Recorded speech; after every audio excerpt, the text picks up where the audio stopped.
Amarillo, Texas is where we go now, and Chancellor joins us on the line there. Chancellor, how can we help? Hey, yes, sir. Thanks, guys, for taking my phone call. You bet. Hey, so kind of crazy here.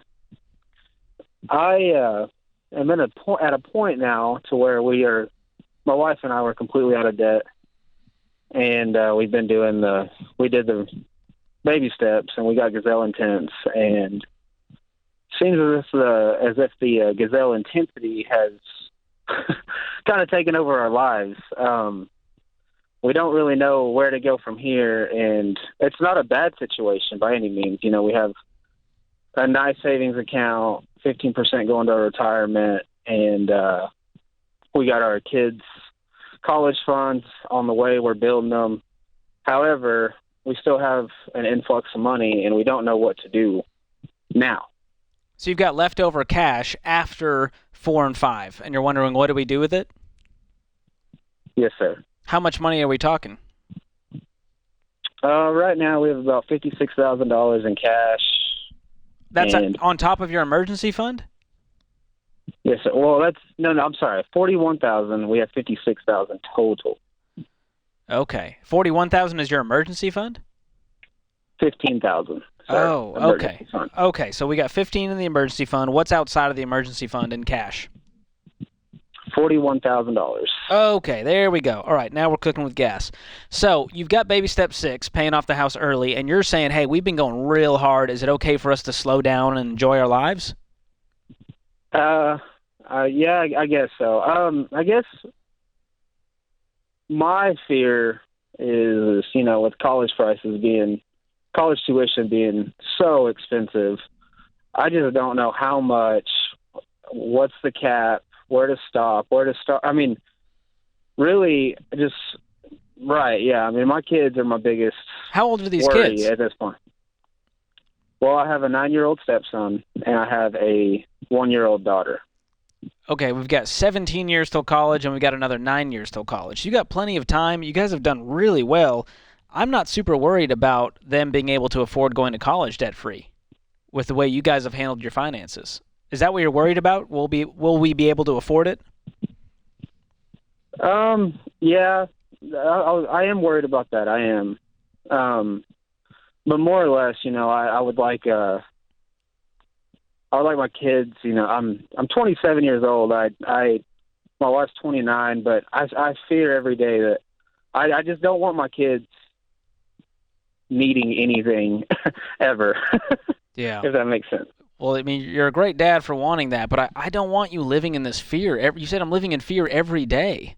And that borders on paranoia at that point. And so I want you guys have done so well. You've worked so hard. You have $41,000 sitting there in liquid cash. So have some fun. Have you guys been on a vacation?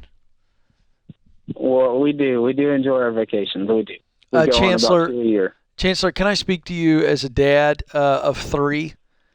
I totally Yes, sir. understand your heart that you don't want your kids to want for anything, but the way that sounds is if you have the pressure that you've put on yourself to fund their entire life. The way you said it sounded way more than college. And George has already made it clear you're going to be fine on college fund, and you just keep doing what we teach there, and they're going to be fine. They're going to have plenty. But this idea that I don't want my kids to want for anything, I completely understand that. Believe me, I understand you. But your job is not to fund their life. They have a role that they were created to fill. There's work they want to do. There's dreams that they have. That's on them to do that. It's not on you to fund their entire life. Okay. You needed to hear that, didn't you? Yes, sir. Yeah, man. Yes, sir. You're a good dude. You're a good dude. Look, Thank the you. baby steps are the baby steps. You're doing it, man. Keep walking it out. Relax outside of that. Your kids are going to make their own decisions. Your job is not to, now look, if you want to do a mutual fund and something for them down the road and give them a great start and whatever and put some nice strings on all that, that's all good. But again, I feel this heavy weight on you that needs to be released today. Okay, so I guess that leads me into my next question.